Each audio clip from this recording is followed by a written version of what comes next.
Hey guys, this is the climbing stairs problem.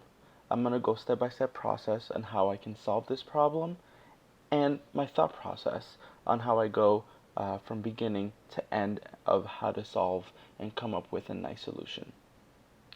The problem states, you are climbing a staircase.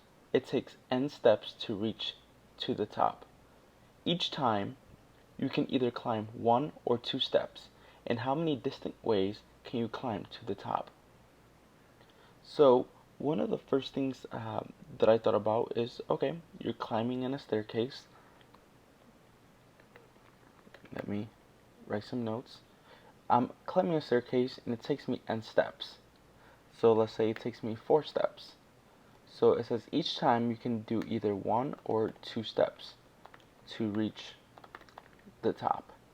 So example 1, as I can see here on the left hand side, it says if I have an input of 2, then my output is 2. My answer is 2. So let me actually do this. Because there's 2 ways to climb it. 1 plus 1 and 2 steps. So you can see 1 plus 1 and 2 steps. There's another example, 3.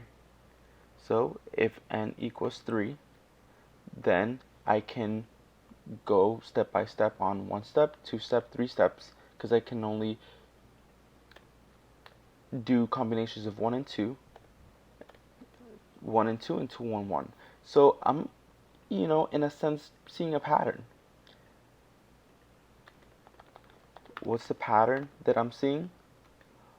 All combinations of 1 and 2 to get n. So just from reading the problem and reading the question, I can say, wow, I have 2 here.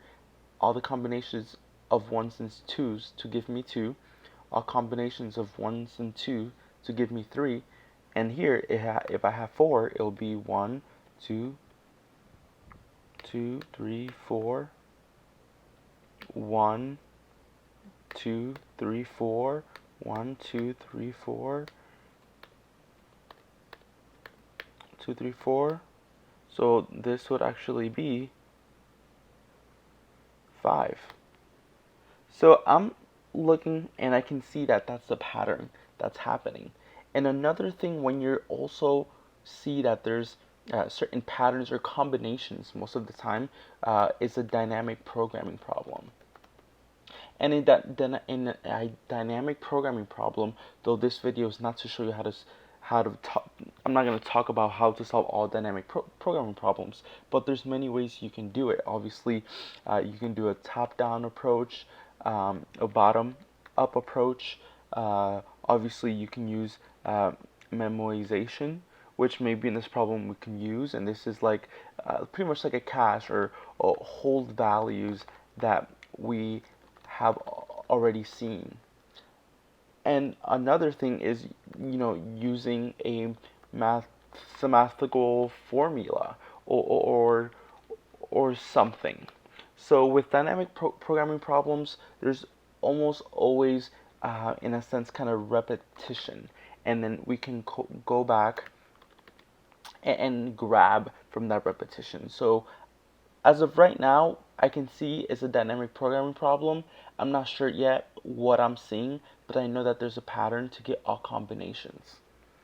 But as I go through, I can see that, okay, this is 2. When n is 3, that means I have 3 combinations. When n is 4, I have 5 combinations. When n is 5, so here for 5, you can do 1, 1, 1, 1, 1, which is 5, 1, 1, 1, 2, 1, 2, 1, 1. Then there's 2, 1, 1, 1, 1, 1, 2, 1. And there's 2, 2, 1, 1, 2, 2, 2, 1, 2. So I can see 1, 2, 3, 4, 5, 6, 7, 8 combinations. So actually, I'm seeing a pattern. 2, 3, 5, 8. What is this? 2, 3, 5, 8. 13, 21 Fibonacci sequence. So just looking at this, I'm like, wow, if you give me n steps, so let's say your n is 5 steps, I can just do the Fibonacci sequence and it gives me my answer of 8. So all I have to do is implement Fibonacci.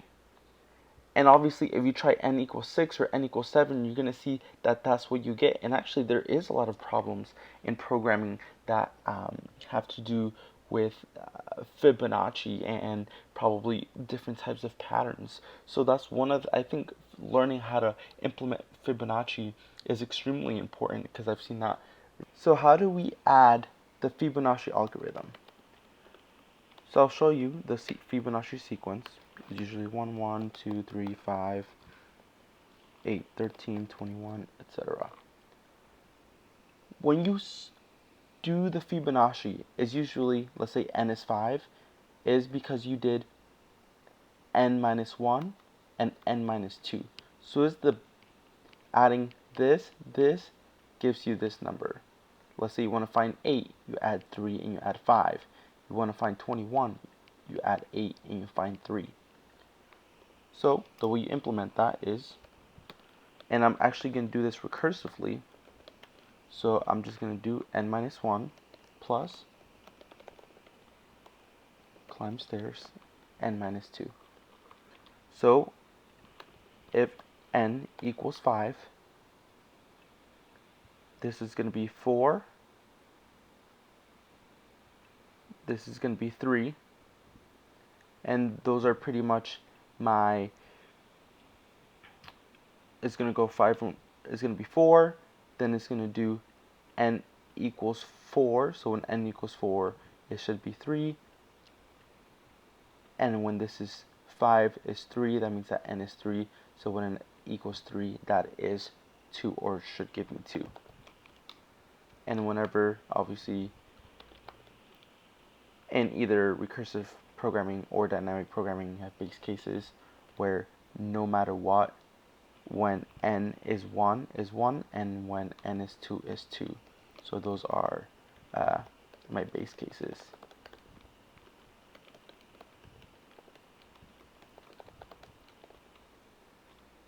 And if I run this, I can see that my input was 5, my output is 8. Let's say I want to try, let's say my n is 7, which should give me 21, and it is 21. So let me run this.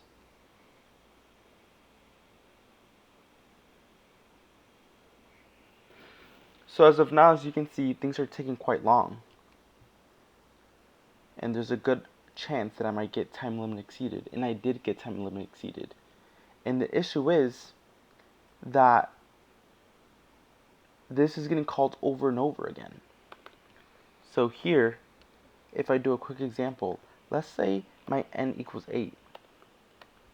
And I have 8, 7, which is, this is going to be 6, because if n equals 8, then that means this is going to be 7, and this is going to be 6.